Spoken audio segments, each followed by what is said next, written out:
7 wonders of India part 3. Number 1 Jodhpur can't foot bridge, Rajasthan. దీన్ని నిర్మించడానికి ఖర్చు 2 కోట్లు. మీకు ఇది సాధారణంగా 20 లక్షల్లో చేసే ఒక సింపుల్ ఫుట్ బ్రిడ్జ్ లా కనిపించొచ్చు, కానీ అసలు విషయం వేరే ఉంది. ఎవరైనా ప్రయాణికుడు దీని దగ్గరకు వచ్చిన వెంటనే ఈ ఫుట్ బ్రిడ్జ్ మోడర్న్ ఎస్కలేటర్ గా మారిపోతుంది. దీనికి పైభాగంలో ఉన్న సోలార్ ప్యానెల్స్ నుంచి ఎనర్జీ కూడా వస్తుంది. ఇలాంటి టెక్నాలజీ ప్రస్తుతం ఈ స్టేషన్ లోనే చూడొచ్చు. Number 2 Munirka metro station, Delhi. పూర్తి ఇండియాలో ఇది ఒక్కటే మెట్రో స్టేషన్. ఇక్కడ పిల్లలు ఆడుకునేందుకు పార్కులు కూడా ఉన్నాయి. వర్షాకాలంలో అయితే ఇక్కడ స్విమ్మింగ్ పూల్ కూడా ఏర్పడుతుంది. ఎందుకంటే నీరు బయటకు వెళ్లేందుకు ఇక్కడ మోడర్న్ డ్రైనేజ్ నాణేళ్లున్నాయి. వాటిని రోజుకి 2 సార్లు క్లీన్ చేస్తారు. అందుకే ఇక్కడ ఎక్కడా చెత్త లేదా దుమ్ము కనిపించదు. మీరు ఇండియా టూర్ ప్లాన్ చేస్తే దీన్ని మీ లిస్టులో తప్పకుండా పెట్టుకోండి. నంబర్ 3 అమృత్ సరోవర్ డ్యామ్, రేవా గ్రామం, మధ్యప్రదేశ్. దీనిని అద్భుతమని పిలవాలో లేదో తెలియదు, ఎందుకంటే ప్రస్తుతం ఈ చెరువు దొంగలించబడింది. అవును, 25 లక్షల రూపాయలతో నిర్మించిన ఈ చెరువు మాయమైపోయింది.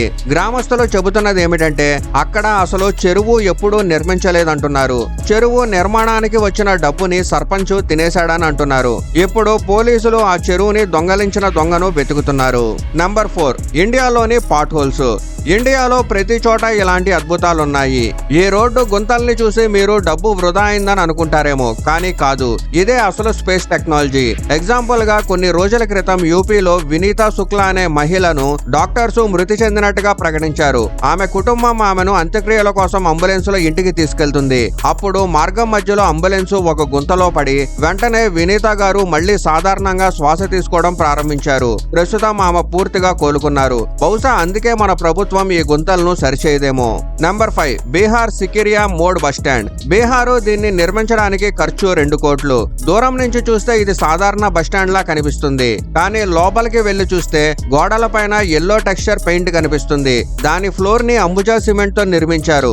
ఇది 100 సంవత్సరాలు కూడా చెడిపోదు అంటారు. అందులో వేసవిలో కూడా ఎలాంటి ఇబ్బంది ఉండదు, ఎందుకంటే ఇది 4 వైపులా ఓపెన్ గా ఉంటుంది.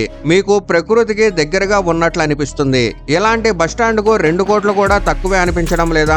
Number 6 double decker flyover, Patna, Bihar. Bihar లో అద్భుతాలకు కొరత లేదు. ఎగ్జాంపుల్ గా ఈ పిల్లరు ఎందుకు ఇక్కడ ఉంది అనేది ఎవరికీ తెలియదు. అలాగే వదిలేయండి, ఇది బీహార్ కదా, బీహార్ లో ఏదైనా జరగచ్చు. ఎవరికి తెలుసు, దీని వెనక కూడా నితీష్ కుమార్ గారి స్పేస్ టెక్నాలజీ ఉండొచ్చు. Number 7 NH19 GT road, Jharkhand. Inauguration జరిగిన 2 నెలలకే ఈ హైవే లోపలికి కూరుకుపోయింది. ఇదే నితిన్ గడ్కరీ గారి స్పేస్ టెక్నాలజీ. ఎందుకంటే నేషనల్ హైవేలు ఆయన అండర్ లోనే ఉంటాయి కదా. ఈ అన్ని టెక్నాలజీస్ కోసం దుబాయ్ ప్రిన్స్ కూడా వారిని పిలుస్తున్నారట.